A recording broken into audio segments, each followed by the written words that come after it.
Olá a todas as pessoas que nos assistem.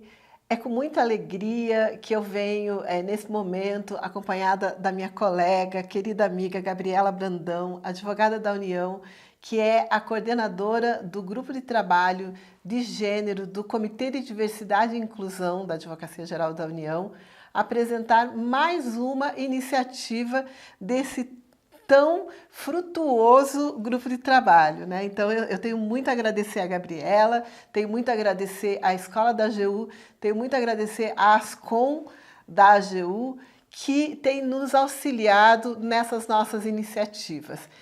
Essa programação é uma série de encontros com as mulheres da AGU, com as mulheres que fazem a nossa casa, com as mulheres que trabalham por um país melhor e que são servidoras públicas no sentido mais profundo dessa palavra, que tem essa noção do bem servir ao nosso país. Como vocês vão ver ao longo das programações, temas diversos, temas variados em todas as áreas, mas especialmente na área jurídica, né, que é a nossa área, o nosso campo, e nós vamos discutir várias questões com as especialistas renomadas que nós temos na casa. Então, o objetivo é mostrar para vocês quem são as mulheres que estão fazendo história na nossa casa. Então, eu vou passar a palavra para a Gabi, que é a coordenadora do projeto, pelo seu grupo de trabalho, e para que ela explique melhor para nós o que vem a ser esse programa. Bom, olá a todas as pessoas que nos assistem também. Queria agradecer as carinhosas palavras da Cláudia. Muito obrigada, Cláudia. Tem que dizer que esse projeto, Elas Conversam, ele é fruto de uma campanha maior, né, o Mulheres em Foco, que a gente iniciou ali no mês de março, que também é um fruto coletivo, né? Foi desenvolvido um pouco mais no grupo de trabalho de gênero, mas começou com um coletivo de mulheres convidadas pela Cláudia para conversar sobre iniciativas voltadas para as questões das mulheres aqui na AGU, e a ideia é justamente termos uma série de encontros temáticos com as mulheres especialistas que integram a AGU, das mais diversas carreiras, sobre temas diversos também, para que elas possam compartilhar conosco seus conhecimentos, e continuando no objetivo de dar maior protagonismo e visibilidade às mulheres incríveis que integram a AGU. Então a gente espera que vocês possam acompanhar esses encontros e que eles sejam muito produtivos. Muito obrigada.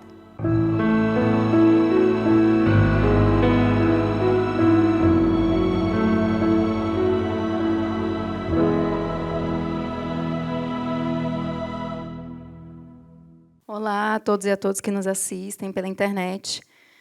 É um prazer estar aqui com vocês hoje. Eu sou a Herta Rani, sou procuradora da Fazenda Nacional, cofundadora do Movimento Tributos a Elas, uma das representantes da carreira de PFNs dentro do CSAGU, e atualmente eu estou como chefe de divisão de comércio exterior na consultoria do Ministério da Indústria e Comércio e Desenvolvimento. Bom, eu queria dizer da minha alegria de estar aqui com vocês hoje, agradecer a iniciativa da Assessoria de Diversidade da AGU, do Comitê de Diversidade, e dar meus agradecimentos aqui nas pessoas da doutora Cláudia Trindade e da Gabriela.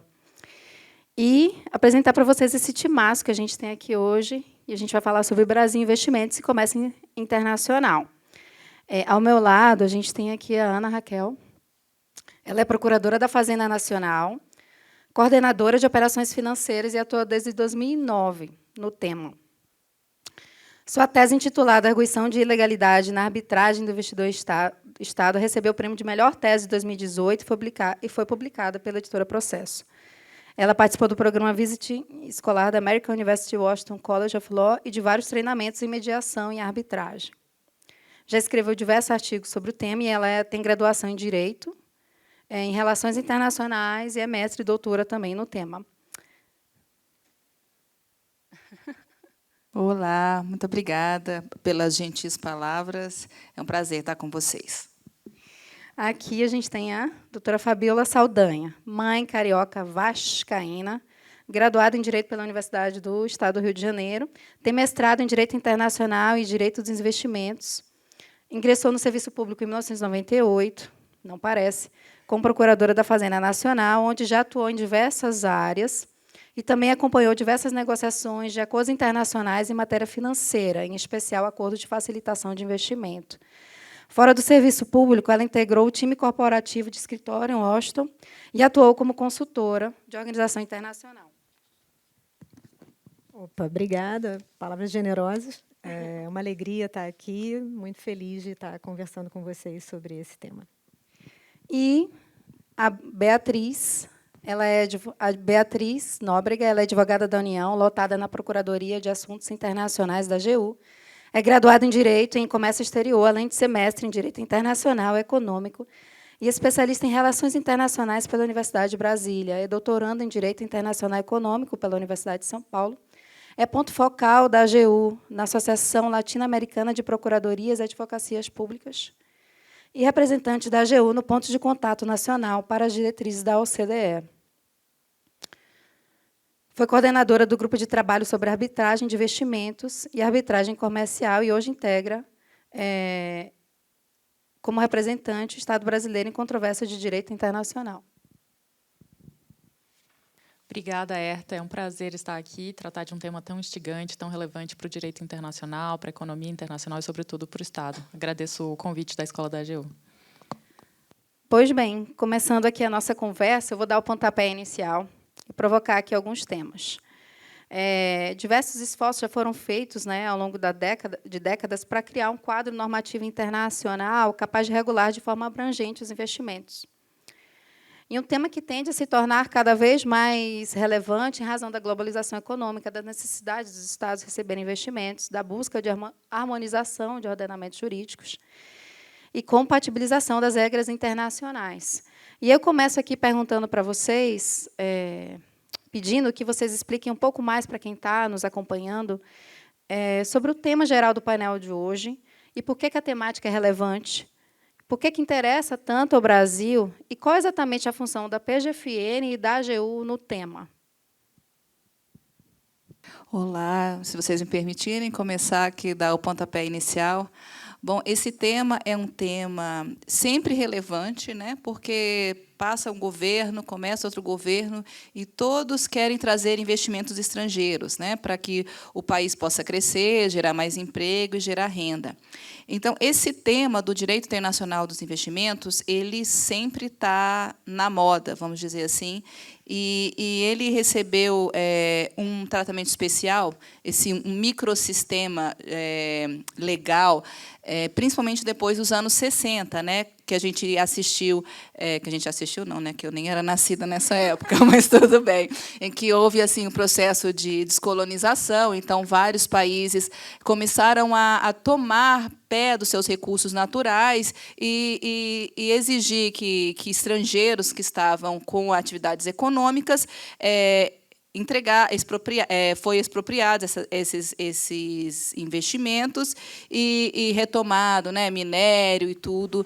E aí houve essa movimentação no sentido de proteger esse investidor estrangeiro. Esse microsistema que visa proteger o investidor estrangeiro, ele tem como fontes jurídicas principais os tratados, e a gente vai ver que nessa área a gente tem tratados predominantes, os tratados bilaterais entre os Estados, complementado também pelo costume internacional. Então, existe uma discussão até que ponto esse costume ele existe, qual é o conteúdo, mas advoga-se muito e defende-se que também existe um costume internacional de proteção desse investidor estrangeiro, mais ou menos protetivo, aí a gente pode discutir sobre isso. E complementado pelos contratos. Então, grandes contratos de desenvolvimento de infraestrutura dos Estados foram feitos com investidores estrangeiros.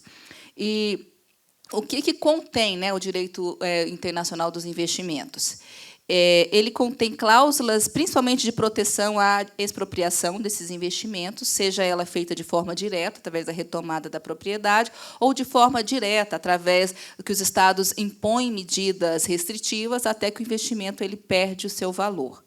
E, além disso, ele vai lado a lado com a arbitragem investidor-Estado, que são fóruns considerados independentes, porque existe também aquela discussão e aquela preocupação de o investidor ter acesso a um sistema legal independente e imparcial, que ele possa também litigar contra o Estado. Nós sabemos que muitos Estados, esse sistema judiciário ainda tem problemas, tem dificuldades, e o Estado acaba tendo uma preponderância no litígio, não existe uma igualdade no litígio. Então, essas duas questões andam juntos na proteção do investidor estrangeiro. É importante porque o Estado ele quer assegurar esses investimentos estrangeiros, e existem incentivos que podem ser ruins para essa relação, incentivos perversos para o Estado. Porque, se você pensar numa área de mineração, por exemplo, para que o investidor estrangeiro ele comece a oferir lucro, vai demorar muito tempo, e ele vai fazer grandes investimentos de prospecção de mercados, de estudo, instalação de maquinário. E aí, quando está lá na frente, depois de 8, 10 anos, mudou o governo, mudou aquela iniciativa política, aquilo que... E aí existe um incentivo para que o Estado mude as regras do jogo, e, assim, o investidor não consiga recuperar aquele lucro que ele pretendeu com seus investimentos. Então, é importante também que haja essa segurança jurídica. Então, a gente não deve demonizar o direito dos investimentos. Ele tem a sua função. E o direito dos investimentos é para isso, né? Tem o objetivo. Óbvio que a gente está falando hoje em dia de balancear, né, os interesses entre o Estado, que recebe o investimento, e o investidor estrangeiro.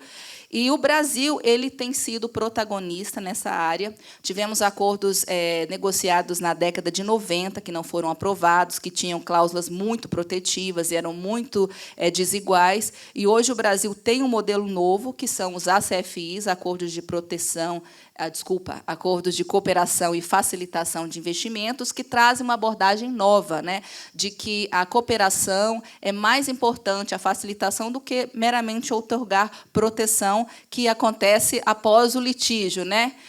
Então, essa é a abordagem que está sendo utilizada nos novos acordos do Brasil. Então, a gente já tem hoje 14 acordos de investimento assinados com países importantes para relações brasileiras, países latino-americanos, México, Índia, Emirados Árabes, e o acordo Mercosul, né, que a gente chama de PCFI. Também o Brasil foi protagonista no AFID, que é o Acordo de Facilitação de Investimentos no âmbito da OMC. Muito daquilo que o Brasil desenvolveu, ele conseguiu trazer para o âmbito multilateral. E, então, assim, nós somos protagonistas num novo modelo, e é importante que nós conheçamos essa área, entendamos e possamos também contribuir. E a advocacia pública, a advocacia da União, tem participado ativamente da construção desse modelo. Eu acho que, desde o 3º ou 4º acordo que foi celebrado, a Procuradoria da Fazenda já foi consultada pelo Ministério da Fazenda, pela área que cuidava, então, engajando nas negociações, ajudando que os negociadores dos outros países compreendam as peculiaridades da nossa legislação, e também auxiliando na formulação de cláusulas, né? Nós, da PGFM, atuamos quanto consultoria jurídica do Ministério da Fazenda, também o pessoal da consultoria jurídica do MIDIC, MRE, e também o pessoal da área internacional, que tem feito um trabalho bem interessante de buscar os interesses defensivos do país, né? Acho que a Beatriz pode até complementar um pouquinho aí da atuação do PENAI nessa área que a advocacia pública tem assessorado, né, nesses acordos. Obrigada, Ana Raquel. Então, nessa linha de introdução do tema e da participação do advogado público na construção de acordos comerciais, com capítulos de investimento, de acordos de investimento, é importante a gente lembrar que se trata de um processo normativo, de um processo de criação de normas, de fontes do direito internacional, mas também do direito interno, porque, afinal, quando um acordo é aprovado no âmbito internacional, ele tem que ser aprovado e internalizado no direito interno. Então, são regras que são criadas para reger uma atuação específica, como a Ana Raquel falava. Cria-se um microsistema jurídico específico que vai alterar as condições de interação do investidor no cenário nacional com outros agentes privados, com a ordem jurídica posta, essa nova norma em sua interação com a ordem jurídica posta.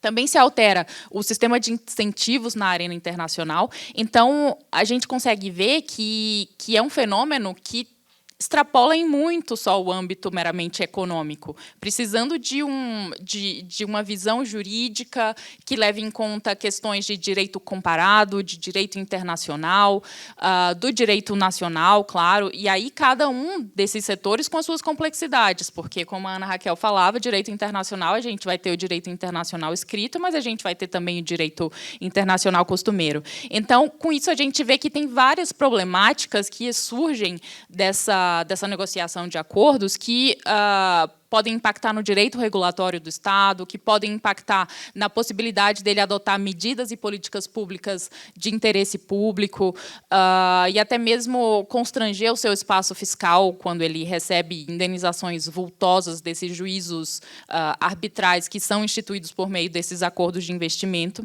Então, o papel do advogado público, e em particular da Procuradoria Nacional da União em Assuntos Internacionais, porque sou membro integrante, mas aqui todos da AGU nesse papel de auxiliar a formação de um acordo de investimentos que, de fato, reflita o interesse nacional do Estado. Então, a PNAE vai buscar, sob um viés do contencioso, de prevenção de contencioso, de litígios, auxiliar a formatação de cláusulas, sejam elas materiais ou procedimentais, para que essas cláusulas elas não tragam um risco de litigiosidade ou riscos legais que o Estado não queira se ver comprometido futuramente. Então, e aqui eu trago até um registro histórico do Hartley Shawcross. Ele foi um advogado geral, acho que o que seria equivalente ao nosso advogado-geral da União, e ele foi um dos idealizadores do modelo de convenção de investimentos estrangeiros, aquele que seria o princípio do que nós temos como acordo de proteção e promoção de investimentos, que vamos tratar aqui mais tarde. Então, a relação entre o jurista e essa regulação de investimentos é muito próxima, é inegável. A racionalidade econômica e a racionalidade jurídica precisam caminhar juntas para que cheguemos a um modelo de acordo de investimentos que, de fato, satisfaça o Estado brasileiro, de acordo com as suas peculiaridades e o seu interesse nacional. Obrigada pela introdução de vocês do tema. A gente vê que o assunto é bem rico, né? Tem muitos detalhes e tem uma história longa. E eu queria perguntar aqui agora sobre o histórico, né? A Ana Raquel estava falando desses acordos que eram feitos de um jeito e depois houve uma evolução histórica. Então, me contem aqui um pouco sobre esses acordos de promoção, né, e proteção de investimentos assinados pelo Brasil desde a década de 90, mais ou menos, e sobre os tratados internacionais de investimento com base nos acordos de cooperação e facilitação de investimentos. O que era antes e quais foram as mudanças que aconteceram? Opa, vamos lá. Esse é o famoso senta que lá vem história, porque é longo, mas é rico e é interessante. É difícil falar depois de vocês duas, que são particularmente competentes no que fazem, mas vamos lá. É interessante que o Brasil é um case. Aliás, o Brasil costuma ser sempre diferente, né? Mas, em matéria de investimentos, o Brasil realmente é um case. Porque o que todo mundo sabe, né? Na década de 90, o Brasil celebrou 14 acordos internacionais BITs, APPIs, como nós chamamos no jargão, 2 protocolos Mercosul também em matéria de investimentos. No entanto, nenhum deles jamais foi ratificado. 6 foram enviados para o Congresso, foram retirados do Congresso a pedido do presidente, na época, presidente eleito Luiz Inácio Lula da Silva, em 2002. E é interessante, então, a gente entender por quê. A gente vai entender como que a gente chegou no SFI, entendendo as discussões que aconteceram naquele momento. Como a Ana Raquel estava falando, né, os APPIs, eles datam mais ou menos da década de 60. O mais antigo APPI moderno foi celebrado em 59 entre a Alemanha e o Paquistão. Mas a grande onda de acordos de investimento veio realmente como uma resposta à crise econômica da década de 80. Houve uma corrida frenética pela celebração de acordos de investimentos, porque os países, em especial os países latino-americanos, né, que é aqui a nossa vizinhança, estavam competindo por investimentos. Houve uma corrida realmente assim 100 metros rasos, né? para a gente ter uma ideia de números, né? Em 91, a América Latina contava mais ou menos com 38 acordos de investimentos firmados. No final de 92, eles já eram 159. A Argentina celebrou 55 naqueles anos, o Chile celebrou, também 55, o Uruguai 37. Hoje nós temos em vigor 2.835 acordos bilaterais de investimentos. Segundo a UNCTAD, tem mais também 400 acordos genéricos com cláusulas de investimento. Assim, para a gente ter uma ideia de grandeza do que a gente está falando. Naquela época, né, os acordos, em especial os acordos brasileiros, eles eram bem padronizados, eles eram simples e muito padronizados. A gente tinha compromissos pós-estabelecimento, tratamento nacional, nação mais favorecida, livre transferência de recursos, compensação por desapropriação e arbitragem investidor-Estado, né, talvez o grande problema desses acordos, ao nosso ver. Ao mesmo tempo, o Brasil tinha embarcado, naquela década, numa grande agenda de reformas liberais. Então, foram 2 trilhos paralelos: os acordos internacionais, as reformas liberais, de privatização, criação de agências reguladoras, austeridade fiscal, reforma administrativa, reforma previdenciária, e isso foi muito importante, porque essas reformas estruturais foi que, de fato, criaram um cenário de segurança jurídica, que a gente estava apontando que, de fato, é relevante para o investidor. E tem uma curiosidade que eu levantei quando eu estava fazendo o meu mestrado, que eram artigos escritos pelos negociadores brasileiros na década de 90. E é interessante notar, porque isso reflete o pensamento dos negociadores de uma maneira geral, é que não havia noção da profundidade, do nível de compromisso que os países estavam assumindo naquele momento. Palavras assim como acordos inofensivos, nenhum conteúdo obrigacional, não há nada o que temer, isso aparece nos artigos. É bem chocante quando a gente depois lembra do que aconteceu, né, posteriormente. Enfim, quando esses acordos começaram a ser discutidos no Congresso Nacional, os problemas, assim, houve um grande debate, uma grande celeuma com os 6 acordos que foram enviados, porque a definição de investimentos era muito ampla, acabava abarcando investimentos puramente especulativos, havia livre transferência de fundos, de recursos, de maneira muito mais ampla do que as normas, que as regras do FMI, do próprio GATS permitiam, que, assim, sempre havia exceções para questões de balanças de pagamento, né, restrições excepcionais e temporárias.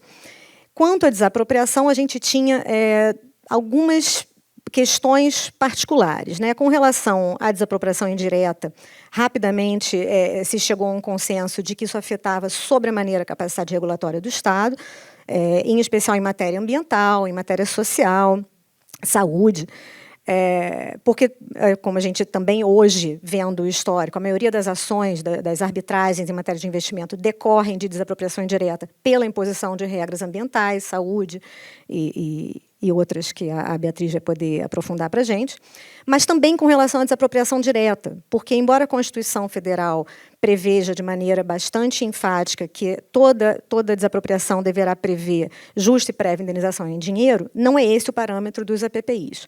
Os APPIs, eles pedem Fair and Prompt Compensation in Freely Convertible Currency. Então, é indenização justa, rápida e em moeda transferível. Isso é um passo além do que a gente prevê. Mais do que isso, a Constituição Federal prevê desapropriação para certas finalidades, como reforma agrária, reforma urbana, com pagamento por meio de títulos da dívida pública.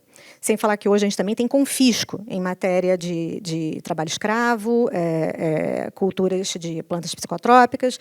Então, tudo isso representava um obstáculo com relação à internalização dos APPIs, inconstitucionalidade flagrante mesmo. Era uma questão difícil de superar, que foi brilhantemente exposta num parecer da PGFN, da doutora Sônia Portela, que ficou emblemático para a gente sobre essa matéria.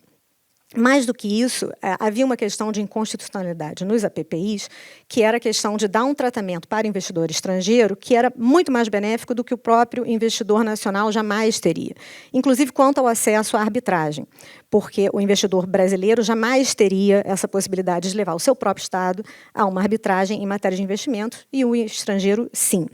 Então, se cunhou naquele momento uma expressão que era o tratamento nacional invertido. Assim, o tratamento do nacional era pior do que o que se buscava dar para o estrangeiro, né, quando a gente falava em tratamento nacional. Tudo isso considerando que a gente tinha recém-aprovado uma emenda constitucional que estendia para todo investidor estrangeiro o mesmo tratamento que os nacionais recebiam, quer dizer, nenhuma discriminação com relação ao investidor estrangeiro. Houve muito debate sobre a questão da arbitragem investidor-Estado, sobre a questão de que isso excluía os mecanismos domésticos, isso representava uma grande desconfiança com as cortes brasileiras, assim, extremamente antipático, né? Tudo isso foi bastante discutido, com bastante desconforto e desconfiança. Então, só para concluir, que o meu tempo já se esgotou, o que é importante ter em mente? O Brasil é um case porque o Brasil implementou reformas, criou segurança jurídica e atraiu maciçamente investimentos estrangeiros, muito embora não tivesse aprovado seus APPIs. No entanto, o Brasil ficou numa posição, no início da década de 2000, de exportador de investimentos. Isso nos colocou numa posição de estar interessado nos acordos sob outra perspectiva. E é nesse contexto que a CFI surge. Havia uma grande discussão internacional com países denunciando seus acordos, como a Austrália, que desistiu dos acordos em função da cláusula investidor-Estado. No Tratado de Livre Comércio entre a União Europeia e os Estados Unidos, todas essas questões, em especial da arbitragem investidor-Estado, foram objetos de debate público e de grande desconforto e desconfiança. E, no meio desse debate, o Brasil surge com o modelo do ACFI, depois de muita discussão entre o MRE, o MDIC, a Fazenda, propondo uma perspectiva diferente. Nós não queremos proteger simplesmente o investidor, nem qualquer investidor. Nós queremos facilitar investimentos.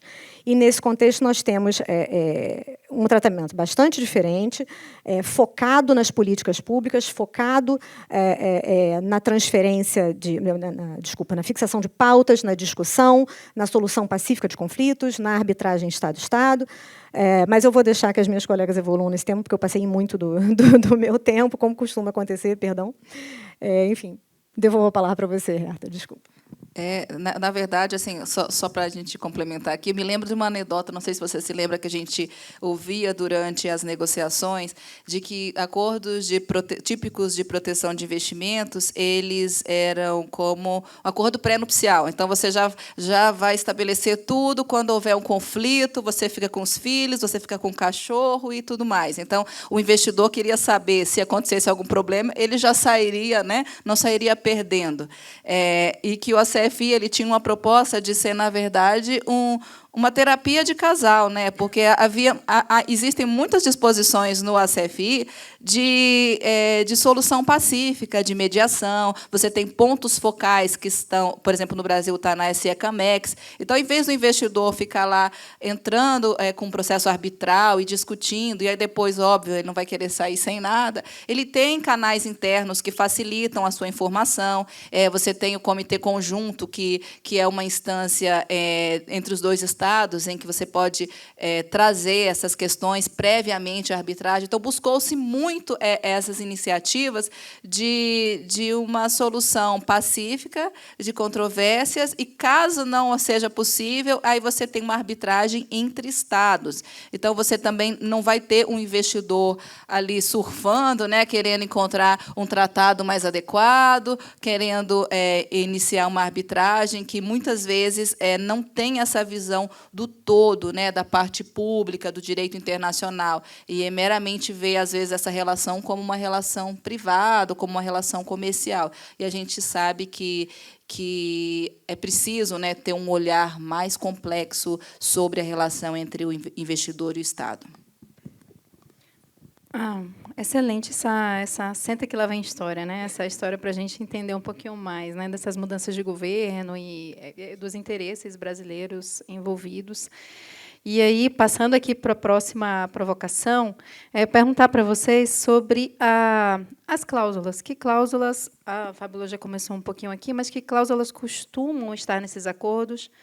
Quais são as cláusulas que são padronizadas? Quais são as cláusulas que são fixas ou moduláveis de acordo com os interesses, né? E o que é que isso gera em termos de disputa depois, né? Dos últimos números que eu vi aqui, a gente tem, globalmente ocorreram no modelo antigo, cerca de 600 casos de solução de controvérsias públicos, com 98 países respondendo a disputas. Então, assim, há uma litigância excessiva decorrente desses acordos. Como resolver a controvérsia nesses casos? Bom, falar de cláusulas de acordos de investimento é lembrar que, apesar de o direito internacional de investimento ser extremamente fragmentário, né, hoje, a principal fonte do direito internacional de investimento são acordos firmados no âmbito bilateral e regional. E temos hoje cerca de 2.800 acordos, como a Fabiola mencionava. Mas, apesar disso, surpreendentemente, se atingiu um nível de padronização e de harmonização de cláusulas que costumam ser encontradas recorrentemente ao longo desses tantos e dispersos e difusos acordos de investimento. Então, por um lado, de fato, também tem um contexto, direito em geral e direito internacional sempre tem um contexto histórico, né? Lá na década de 60, teve, e aí num processo de liberalização econômica, da necessidade de fomentar essas relações econômicas transnacionais para que o capital externo subsidiasse as dificuldades internas dos países no pós-guerra, os países exportadores de capital conseguiram formar um modelo de acordo de investimento que acabou sendo difundido mundo afora sob a justificativa de que aquele acordo ele precisaria ser firmado para que o investidor se sentisse seguro para investir no outro país. E também tem o outro fator de que o direito costumeiro internacional e os seus padrões mínimos de tratamento também têm uma série de garantias protetivas ao investidor. Então, com isso, temos cláusulas que são muito recorrentes nos vários acordos de investimento. Cabendo mencionar algumas que já foram mencionadas aqui, o tratamento nacional, o tratamento justo e equitativo, a cláusula da nação mais favorecida, a cláusula guarda-chuva, que é também conhecida como catch-all provisions, a cláusula de desapropriação direta e indireta, e, mais recentemente, a cláusula de responsabilidade social corporativa. Algumas dessas cláusulas têm um potencial maior de causar problemas e gerar um potencial muito grande de litígio para o Estado, gerando uma certa insegurança jurídica. Então, a tomar, por exemplo, pela cláusula da nação mais favorecida. Essa é uma cláusula que surgiu com um propósito extremamente nobre, que é multilateralizar as condições, sobretudo no âmbito do comércio internacional, onde ela é parte do GATT. Então, seria uma cláusula destinada a promover uma extensão de vantagens a terceiros países. Então, se o Estado A e B têm um tratado e o Estado C quer que aquela cláusula que não consta no seu tratado com A seja estendido a ele, se esse tratado que ele firmou, apesar de não ter nada a ver com o Estado B, se esse tratado que ele firmou tiver uma cláusula da nação mais favorecida, ele pode invocar o tratado entre A e B e ficar coberto por aquele tratamento mais vantajoso. A justificativa basal, inicial, é boa. Por quê? Porque a gente quer promover a não discriminação, a gente quer promover o multilateralismo, a gente quer um comércio mais fluido, mais liberal na arena internacional, mas isso gera uma problemática, e aí o papel do advogado de, novamente, analisar a jurisprudência, da interação das ordens jurídicas. O problema é você não saber, o Estado não ter a segurança jurídica sobre o direito que será aplicável ao fim e ao cabo. Então, ele assina um tratado com o Estado B, mas qualquer outro tratado que ele tiver assinado pode ser invocado para aquela relação jurídica, quando, na verdade, cada negociação bilateral regional tem o seu processo de barganha próprio, tem as suas relações de concessões recíprocas próprias. Então, isso se torna muito problemático, até trazendo o fenômeno do treaty shopping, né, que você vai formar o seu próprio tratado com uma importação de quase um mosaico normativo de vários tratados. Um caso muito relevante que ficou marcado foi o caso Marfesini versus Espanha, que não era nem sequer uma cláusula material que constava em outro tratado, que não aquele das partes da disputa, mas sim o o próprio procedimento da solução de controvérsias, em que, nesse caso, era Argentina e Espanha, um tratado de investimentos firmado entre Argentina e Espanha, um investidor argentino investido na Espanha, e ele queria que a sua controvérsia ficasse resolvida através de um tribunal arbitral. Só que o tratado bilateral entre Argentina e Espanha não dispunha dessa possibilidade. Ele determinava que se recorresse às cortes domésticas. Então, ele recorreu ao acordo bilateral entre Chile e Espanha, e ele, de fato, conseguiu ver o seu conflito resolvido perante um tribunal arbitral. Então, tenho também tantas outras cláusulas, e aí, como a Fabiola bem mencionava, a cláusula de desapropriação, que busca preservar a propriedade do estrangeiro. Claro, essa é uma das preocupações centrais do direito internacional, aliás, como um todo, a proteção do estrangeiro, bem mais do que questões de nacionalidade, de retirada forçada do estrangeiro. A sua propriedade privada é uma preocupação perene para o legislador interno, para o legislador internacional. Mas não pode ser um cheque em branco, de modo a permitir que toda e qualquer privação ou prejuízo do investidor e do seu investimento e da sua propriedade seja causa de uma condenação do Estado.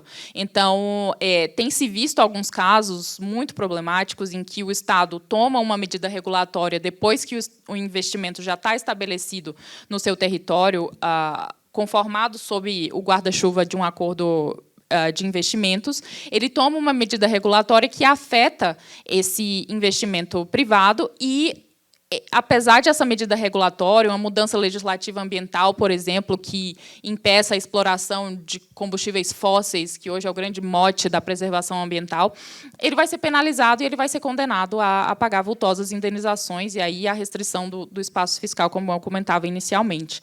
Um caso que me chama muito a atenção é o fato de que a Argentina, que teve e passa por uma crise econômica muito forte desde os anos 2001, 2002, foi muitas vezes provocada em foros arbitrais, justamente nesse cenário. A partir de um tratado bilateral de investimentos, as medidas adotadas pelo Estado, num contexto de crise econômica aguda, para buscar reverter a ordem pública em razões de um estado de necessidade. Mesmo assim, a Argentina foi condenada porque havia afetava direta ou indiretamente a propriedade do investidor. Então, tem até um dos casos, que é o caso CMS Gás versus Argentina. O investidor dos Estados Unidos utilizou o tratado de investimentos entre Estados Unidos e Argentina para embasar o seu pleito. E a Argentina, nesse contexto, a Argentina tinha emitido uma lei de emergência econômica, então, fundamentada em emergência, fundamentada no estado de necessidade para reverter, buscar se reerguer economicamente, mesmo assim foi condenada em cerca de 130 milhões de dólares. Então, assim, o que resta aqui dessa análise do direito e da jurisprudência como um todo é que o papel do advogado público é tentar fazer com que o Estado não se exponha a cláusulas que tragam tantos riscos assim. Só para a gente trazer um pouquinho mais desse caso da Argentina, o Brasil foi um case de que não fez a PPI e recebeu investimento. A Argentina já foi visto como um case do outro lado, que teve muitos problemas, né? Então, na década de 90, os seus contratos eram dolarizados, né? E aí, depois, quando houve essa modificação e o peso se desvalorizou e houve alterações regulatórias, dada a crise econômica, várias empresas ingressaram. E o mais interessante é que, se você vê os cases, vários foram, é estado de necessidade, então o investidor não tem direito, e outros foram exatamente na linha oposta. Então, você tem um único tratado que situações de empresas concessionárias de gás, então, a mesma situação, e decisões completamente diferentes. Então, isso a gente vê nessas cláusulas amplas que geram essas discussões por árbitros. Então, os árbitros vão interpretar o direito e pode gerar, além de tudo, insegurança jurídica, que era o que se buscava evitar, evitar, porque aí você não tem normas, você não tem, por exemplo, como na OMC, o que tem um pouco mais de corpo, ou você não tem precedentes obrigatórios, então você vai ter decisões conforme o caso. E só para trazer mais um caso aqui, porque para a gente poder ilustrar, né, um pouco de como funciona esse direito, a gente lembra dos casos, por exemplo, da Philip Morris contra o Uruguai e contra a Austrália. Então, a empresa de tabaco iniciou ação contra esses países porque houve medidas de proteção à saúde, né, de evitar utilizar embalagens, né, de colocar figuras que levassem as pessoas a pensar na situação de saúde, medidas exatamente similares às que a gente viu no Brasil, né, que vários países começaram para lutar contra o tabaco. Então, esses casos não foram bem-sucedidos no final, né, mas o caso, por exemplo, do Uruguai, você teve um tribunal que recebeu essa demanda e o Estado, e esse é um outro problema, né, porque até que o Estado consiga provar que o investidor não tem direito, aí se vai muitos recursos, se vai muito dinheiro. Então, assim, para o Estado ainda é muito custoso, mesmo se ele é vencedor ao final de um processo desse, que é um processo muito caro. De fato, o Brasil é uma jabuticaba, né? Mas acho que em matéria de investimentos, de arbitragem de investimentos, tudo que podia acontecer, aconteceu com a Argentina. Acho que desses 600 casos que você mencionou, uma boa centena deve ser contra a Argentina. E, em que pese ela ter perdido em muitos casos, eles continuam celebrando a PPIs. Exatamente no mesmo modelo, não fizeram nenhuma ou poucas alterações do seu modelo, não foi como nós fizemos uma grande revisão. Em 2023, eu estava olhando ontem o site da UNCTAD, eles ainda estavam celebrando acordos exatamente no mesmo modelo. É uma reflexão interessante. E outra reflexão interessante, que por conta da Argentina, estava também pesquisando esse assunto para preparar a apresentação, quando vazaram os documentos da negociação do Acordo de Livre Comércio entre a União Europeia e os Estados Unidos, os documentos vazaram, era uma negociação secreta, e chamou a atenção do público, né, e de todos os estudiosos do assunto, que havia uma cláusula de arbitragem investidor-Estado bastante ampla, com todas as questões de desapropriação indireta e tal, assim, um acordo clássico de investimentos, e causou uma celeuma tão grande que a União Europeia teve que paralisar as negociações, abrir uma consulta pública, centenas de milhares de pessoas populares responderam à consulta pública, e o resultado da consulta é acachapante, porque a maioria esmagadora das pessoas via com enorme desconfiança a possibilidade da União Europeia se ver tolhida na sua capacidade regulatória, em especial em matéria de meio ambiente, matéria de saúde, direitos sociais. Não havia muita dúvida quanto ao sentimento geral da população europeia a respeito dessas questões, mas muita desconfiança em relação aos tribunais arbitrais, que eles entendiam que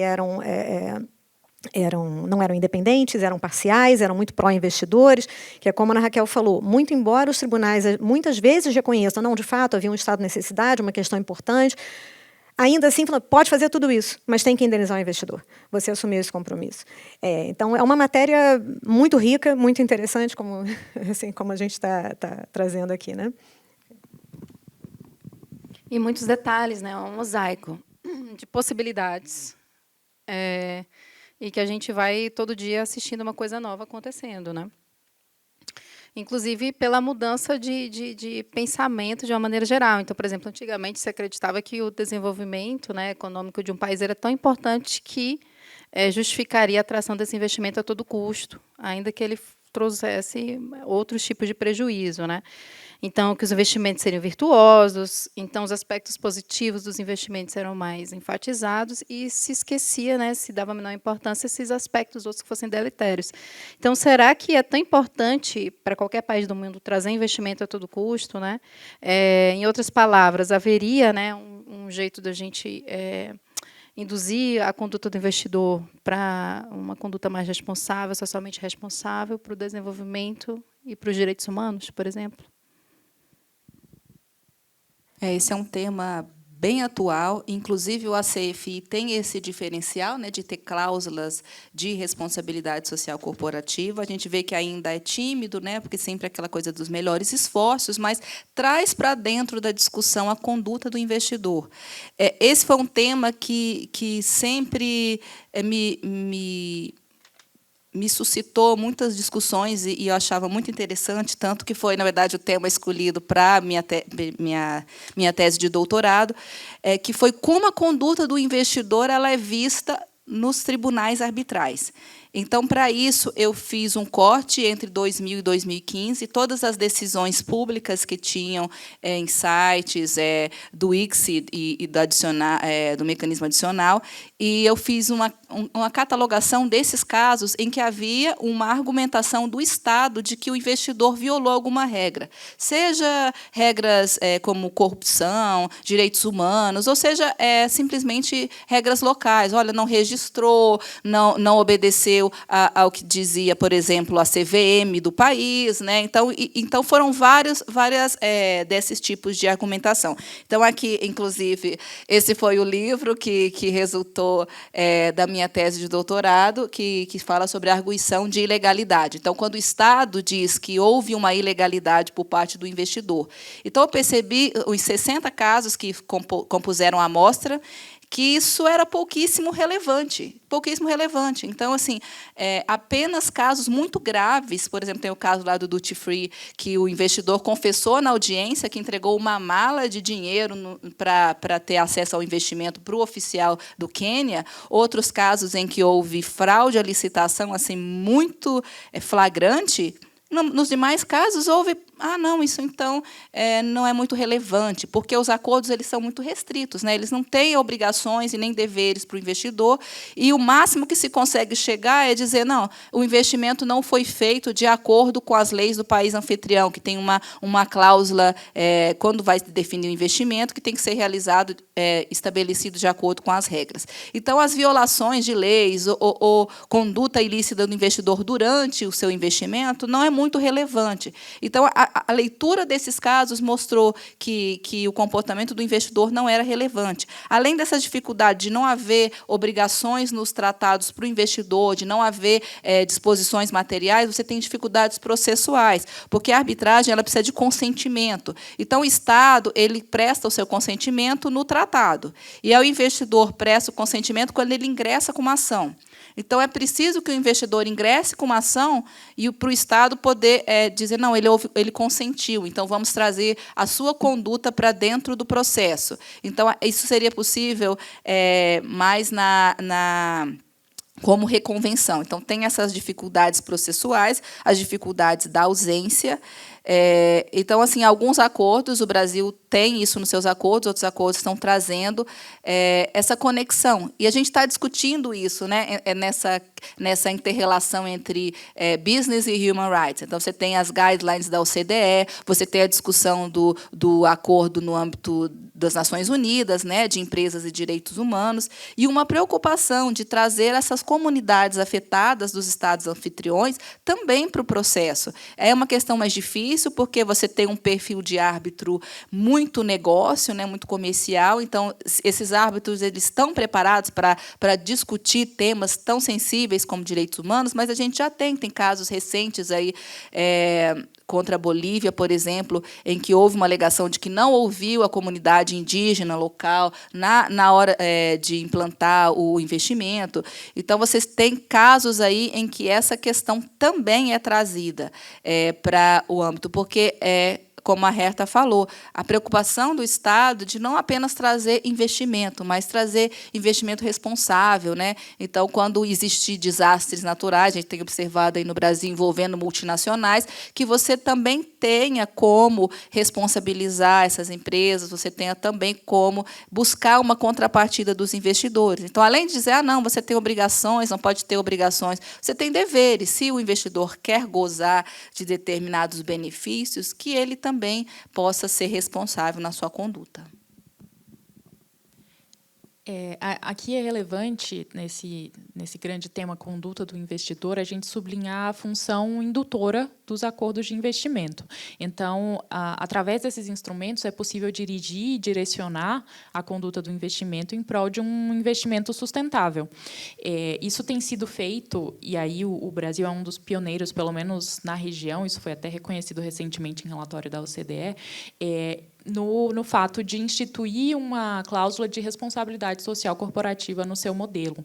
Então, essas cláusulas elas permitem uma intersecção entre a atividade econômica, o meio ambiente, a corrupção, o combate à corrupção, cotas sociais específicas a serem introduzidas dentro da empresa, e então demonstra que o acordo de investimento não necessariamente precisa ser demonizado, não precisa ser tomado como um vilão, né, como algo negativo. Ele pode ser um personagem nesse esforço rumo a um investimento de qualidade, um investimento sustentável. Também interessante lembrar que o ACFI ele trata, na questão de solução de controvérsias, se ultrapassada a fase de solução amigável, né, de composição por meio do comitê e dos pontos focais, a gente está tratando de proteção diplomática, né? Assim, arbitragem Estado-Estado, então, proteção do investidor nacional pelo seu Estado, né? A cláusula de responsabilidade social corporativa, que agora recentemente está incorporando, nós queremos incorporar até gênero, né, questões mais modernas, ela também serve para o Estado da nacionalidade do investidor escolher se ele quer ou não exercer a proteção diplomática. E isso é muito relevante, porque que tipo de investimento eu quero promover no exterior e eu quero proteger, eu quero exigir a proteção do meu investidor, qual é o tipo? Então, é isso, é a função indutora, é a responsabilidade, quer dizer, a discussão desses temas, né, que são da atualidade, que nos dizem, são muito caros, nos dizem respeito, né, tanto quanto receptores como quanto exportadores de investimento. Acho que são... eu adoro o SFI. Eu realmente assim, eu tenho uma paixão, eu vi nascer e acho que essa é uma das coisas mais bonitas do SFI, de fato, foi a incorporação dessa cláusula. Não me surpreendo que a OCDE tenha reconhecido. Esse tema é super relevante. Eu e a Beatriz estávamos numa mesa, né, recentemente falando sobre a inclusão do tema da igualdade entre homens e mulheres como cláusula também, né, num dessas conversas e negociações, né? Estava ali na mesa e o governo brasileiro fez questão de dizer, a equipe técnica brasileira fez questão de dizer que essa cláusula seria inegociável, a cláusula de respeitar os direitos das mulheres, de respeitar a igualdade entre homens e mulheres, né? Então, a gente vê o esforço e o protagonismo do país nesse sentido, né? Nesse aspecto.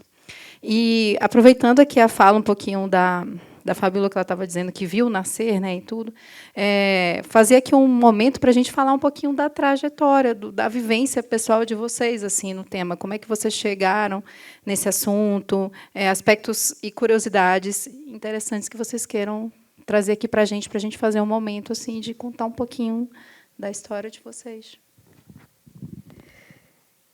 Senta que lá vem história de novo? Não, serei mais breve. Eu tomei contato com o assunto inicialmente quando eu comecei a trabalhar na nossa dileta Coordenação Geral de Operações Financeiras, nesse momento exatamente em que o Brasil estava retomando o assunto, estava começando a discutir, abrindo uma mesa de diálogo com o Chile em 2009.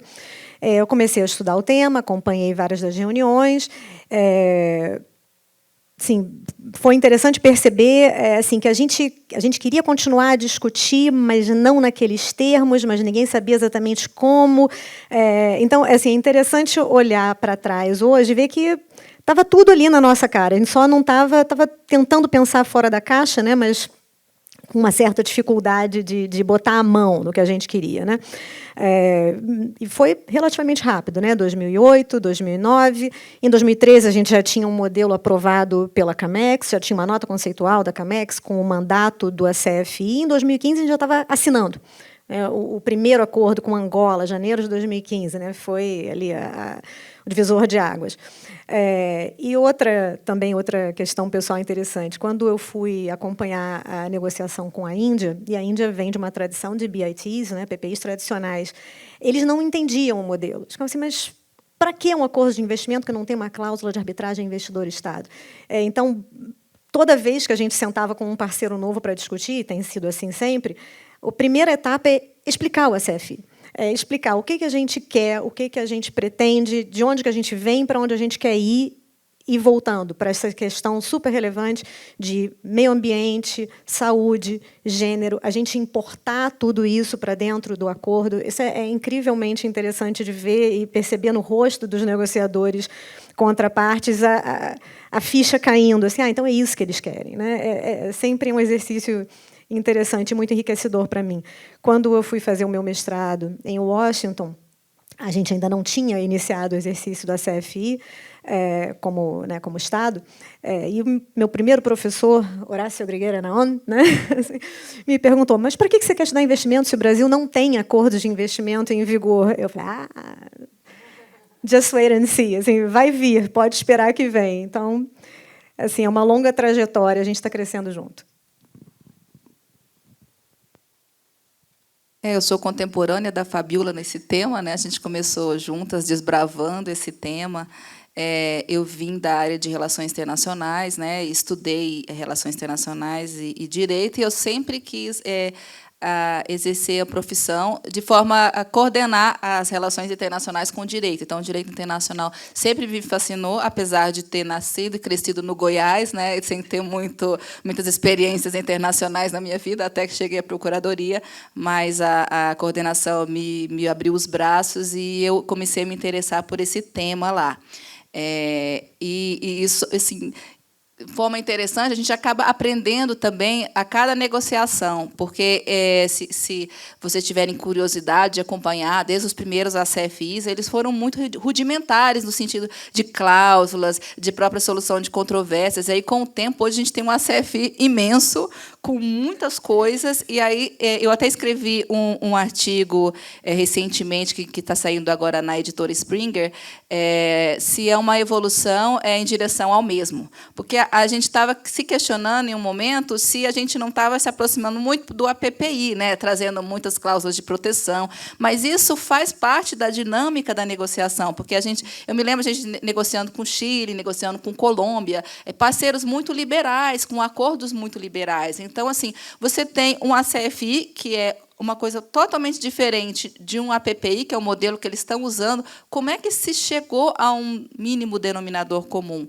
Então, assim, novas negociações vêm surgindo, e aí a gente faz o mesmo exercício, né, de conforme conciliar. Não, mas por que a gente precisa ter uma proteção? E a gente dizia, não, mas a legislação brasileira segura, né, o tratamento nacional para os investidores, não tem discriminação. Não, então, para que a gente vai querer um acordo, né? E a gente explicar sobre o ponto focal, sobre como vai funcionar, e a gente não sabia ainda como é que seria a prática, né? Hoje já está se desenvolvendo no âmbito da CAMEX, você tem o CONINV, que é um comitê também de investimento, então pensa-se mais no ponto de vista institucional sobre isso, né? Esse tema, e como planejar, e como atender, e como colocar esses acordos. Então, quando eu fui fazer o meu doutorado também, eu escolhi esse tema, acabei também estudando um tempo lá na América, no professor Horácio, e tive a oportunidade também de estar próxima a escritórios que faziam a defesa do Estado e aprender como é que funciona isso. Então, assim, a gente tem que estudar e estar para o tema, que é um tema assim muito interessante, e principalmente assim tendo em conta, né, a importância da participação das mulheres. A gente tem críticas muito grandes de que o perfil do árbitro, né, aquele homem 60, branco, e trazer mais diversidade. Então, quando você traz também novidades nos acordos que vêm dos países latino-americanos, o trabalho feito pensando também no Brasil, nas necessidades brasileiras, isso enriquece muito, né? E a gente também tem podido contribuir, né, nas reuniões aí, discussão da Uncitral, está sendo agora fórum aí da Uncitral, rediscutindo o sistema de arbitragem investidor-Estado. Então, a gente também traz algumas contribuições e aprende sempre. Bom, acho que falar do meu contato atual, de trabalhar atualmente com o direito internacional de investimentos e a minha paixão pelo tema é voltar também um pouco no tempo. Desde sempre, a experiência internacional foi muito presente na minha vida e, como diria o behaviorismo, a experiência molda o sujeito, né? Então, foi um caminho intuitivo para eu perceber a relevância do direito internacional como um todo.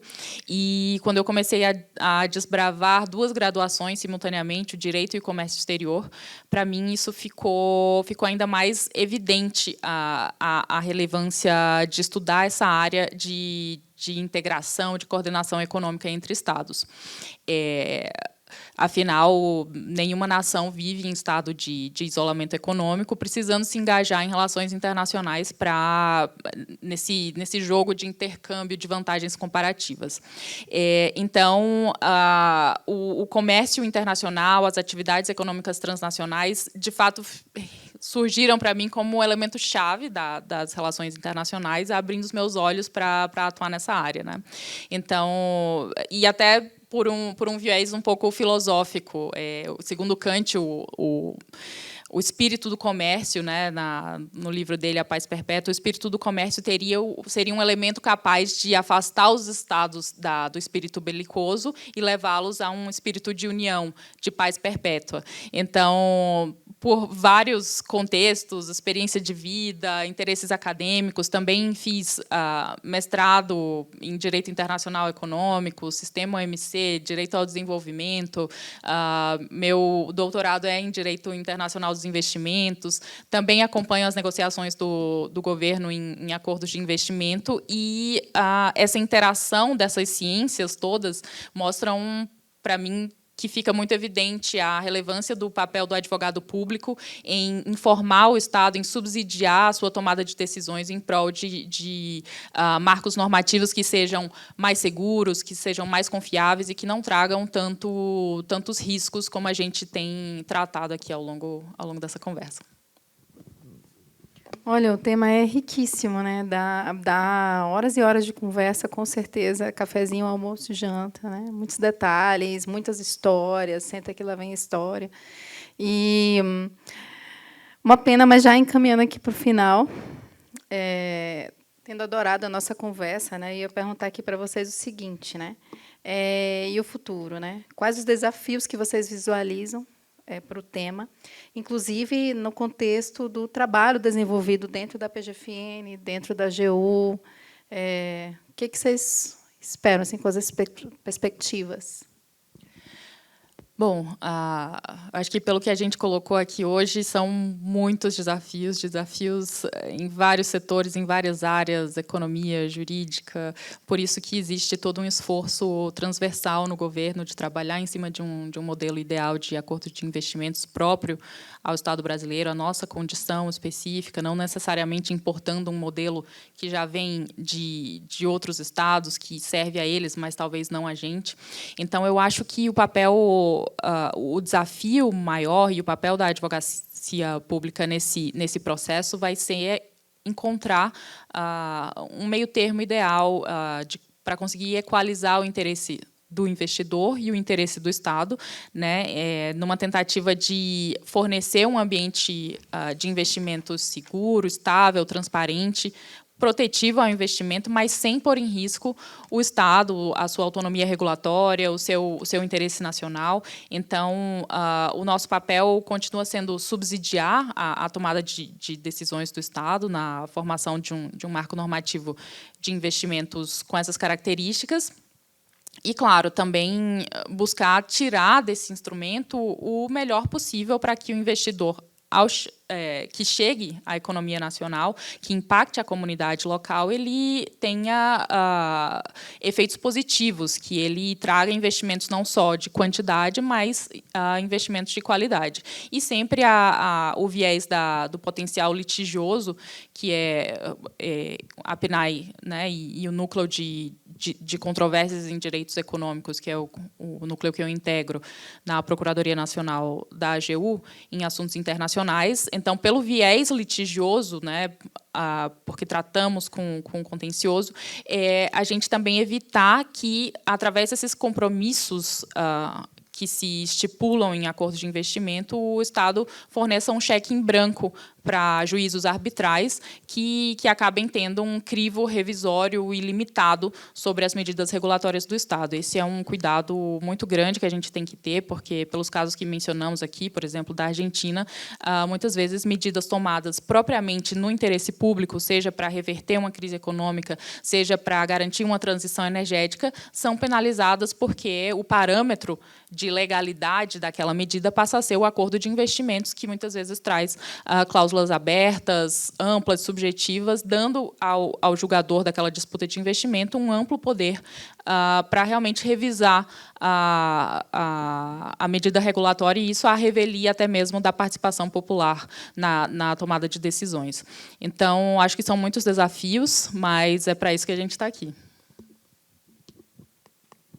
Eu vejo os desafios assim como desafios para o Brasil e os desafios para a própria advocacia, né? Para o Brasil, a gente vê, a gente teve um modelo, a gente conseguiu consolidar como um modelo, tendo assinado já 14, 15 acordos, então, mas os desafios continuam, porque a gente tem, às vezes, negociações com parceiros muito influentes, que o Brasil quer muito assinar, quer muito promover esses investimentos, e esses países vão impulsionar essas cláusulas que a gente está preocupado. Então, são países que já estão acostumados com esses acordos. Então, cada nova negociação é vender, é fazer com que esse acordo ele seja visto o seu valor, fazer funcionar internamente. Então, a gente já tem 2 acordos em vigor. Então, quando a gente receber demandas, por exemplo, de investidores dos Emirados Árabes ou Angola, a gente poder processar isso e facilitar a vida deles aqui e mostrar que o ACFI, sim, funciona, porque uma das grandes críticas é exatamente isso: mas vocês preveem que tudo é o Estado que tem que fazer. Se o Estado não tem interesse, a coisa não anda, né?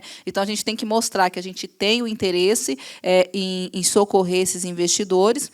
E acho que também, do ponto de vista da AGU, né, da Advocacia Pública, da Procuradoria, além dessa questão da assessoria, do nosso trabalho como consultivo, eu só quero fazer uma menção aqui, que eu acho que a gente está desenvolvendo também muito a área de arbitragem, na parte contratual, concessões públicas, né? Então, a gente tem novas leis regulatórias, ainda que isso não seja com base no tratado, você vai também ter o Brasil enfrentando arbitragens com empresas multinacionais instaladas aqui, com base em acordos de concessão. Então, amadureceu muito no âmbito da AGU a questão da arbitragem. Nós temos colegas muito capacitados nos núcleos de arbitragem, muita gente estudando o tema, para a gente está pronto, né, para isso, né? Seja assumindo essa defesa, ou no âmbito interno, como vários advogados da União, procuradores federais da Fazenda têm feito,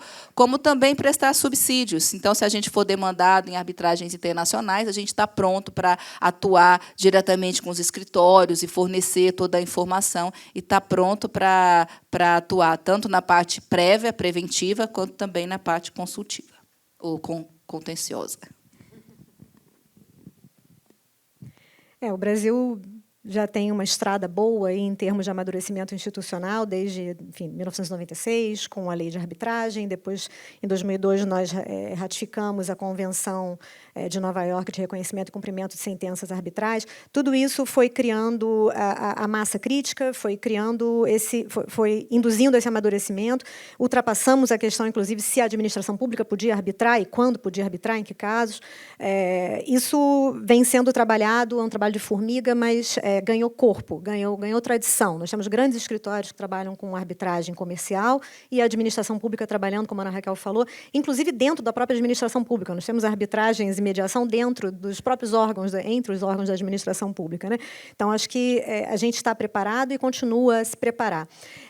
Mas, assim, recentemente, propriamente com relação aos APPIs, desculpa, olha o ato falho aí, as ACFIs, nós temos visto uma grande emergência no último ano e meio na retomada da negociação desses acordos, porque, enfim, houve um desinteresse, houve um período no tempo em que o Brasil se retirou um pouco da arena internacional, esses acordos ficaram muito em segundo plano, ficaram esquecidos, E hoje a gente percebe uma retomada do interesse no Brasil, e nós lá na PGFN notamos isso não só com relação aos acordos de investimento, mas com relação aos organismos internacionais. Assim, a comunidade internacional está olhando de volta para a gente. Isso requer muito esforço nosso, as equipes são pequenas, tem poucas advogadas, no nosso caso, só procuradoras, só mulheres trabalhando na nossa coordenação, demanda muito trabalho de articulação, de organização de agenda para atender essa demanda, atender esse interesse todo e atender o resto da esplanada que precisa da gente para trabalhar, atuar nessa área. Olha, muito bacana. Eu adorei aqui esse momento, nossa roda de conversa.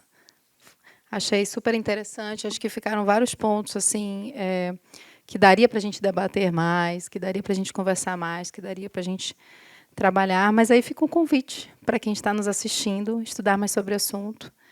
Se tiver alguma dúvida, se quiser escrever artigo em conjunto, procurar aí, né? Se quiser estudar sobre o tema.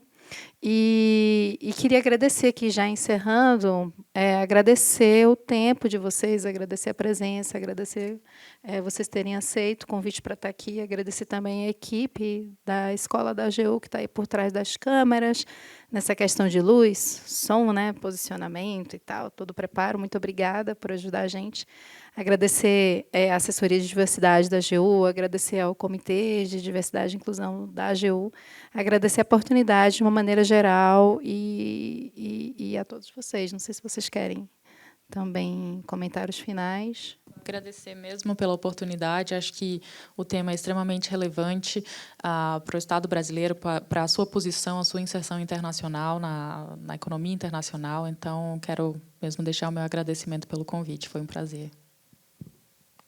Eu também agradeço o convite, me coloco à disposição, tá? Quem quiser estudar o tema, quem quiser material, quem quiser bibliografia, quem quiser ajuda com teses e mestrado e tudo, pode falar comigo, que eu gosto muito e eu quero incentivar a todos que tiverem interesse nessa área a estudar, se aprofundar. Nós precisamos produzir juristas, precisamos produzir doutrina nacional sobre o tema também, que é muito importante.